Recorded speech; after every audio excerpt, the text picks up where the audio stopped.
Hello everyone, welcome back to my channel. I'm Bill. This video is going to be on the Wednesday Online campaign recap number 15. It's the Dino Hunt adventure. This would be part 13. This would be the finale to that adventure. So where we last left off, the party is they're in a clearing in front of a big stone ring that's covered in vines, and this ring is standing upright, and in the center there's nothing in the ring, but there's also no vines. Like all the vines have been destroyed. They're missing. The party searches the area and they see the dinosaur's tracks all around. The predecessor to the T-Rex type of dinosaur. Stands a few meters shorter. It's not as heavy. Its name is the Spletiosaurus. The party had just finished fighting it during the night when it attacked their cold camp. So they had managed to do enough damage that it retreated, and it retreated fast. And they had followed it to this location. So now that they're examining all the tracks in this area, they're noticing that some of these tracks are really old, some of them are not as old, and some of them are maybe a week old. And then after about an hour of searching the area, they find the tracks that leave the area that are the newest. And then they follow it until it goes to the shoreline and goes into the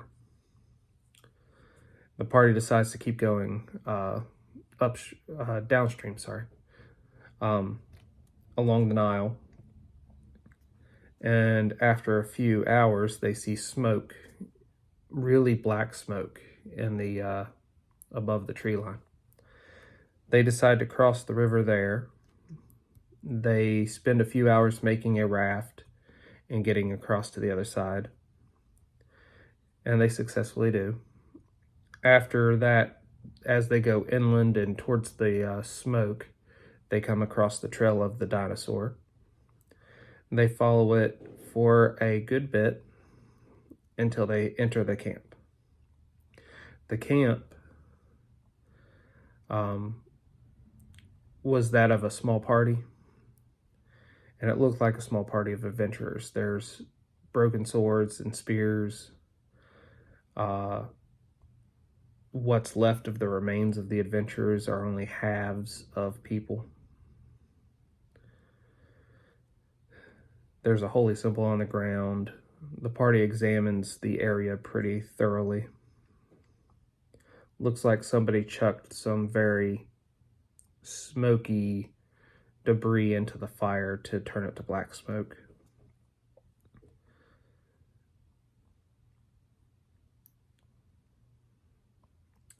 The party, after spending a few minutes here, maybe up to an hour, they find the trail and they begin following it until nightfall.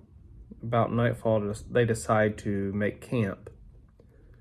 The reason is if they pressed on, they would have suffered fatigue to all their rolls. And the fatigue would have been 1 or 2 points, but they're first level characters, so 1 or 2 points is a lot of change to what you can roll. So after they make camp, they set up their watches. Nothing happens throughout the night. After the morning breakfast, the party continues to follow the trail. So they're following it for a good bit. And about noonish, they stumble upon a clearing that has lots of ruins throughout it and a big structure towards the other side of the clearing that looks like a stepped pyramid. In front of the stepped pyramid is the dinosaur. It is aware of the party. The party wins initiative against it. On the dinosaur's turn, it roars to intimidate the party. They had to make 2 different saves. They had to make a fortitude save or be deafened from the roar. And they had to make a will save or be intimidated by the roar. and if they felt both, they were affected by both. The mage ended up deaf, as well as one or two other characters. So the necromancer was deaf, which means he had an arcane spell failure chance of, I believe, 25%. And if the rules say otherwise, that's what I rolled during this game session. So anytime he was casting his spells, he had to roll percentile and be above 25. And a few characters were intimidated, so they didn't act against the creature. After about 2 rounds of combat, the party ends up taking out the dinosaur. After that, the party collects the head of the dinosaur. The druid tries to take the teeth from the dinosaur, but it was so difficult that all the druid managed to get after like an hour's worth of work was one tooth. They head back to town, and it takes them about a day of travel. The town folks rejoice. They throw a big feast, of course, and they pay the party the sum that was agreed upon. The party gets free stay when they're in this town now. And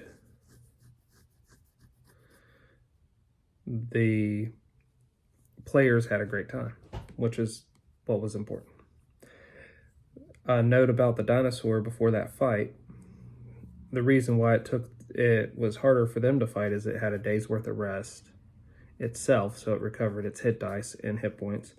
In addition to that, it had the adventurers it ate had healing potions on them that the adventurers didn't get to use, and that the dinosaur shattered when it was chewing its meal. So it got to the advantage of the healing potions, where the party that had them did not. So that's some other little tidbits you could throw into your own adventures when unintelligent monsters can still benefit from healing potions or other potions. Well, hope you all enjoyed this recap. Until we all game again, guys.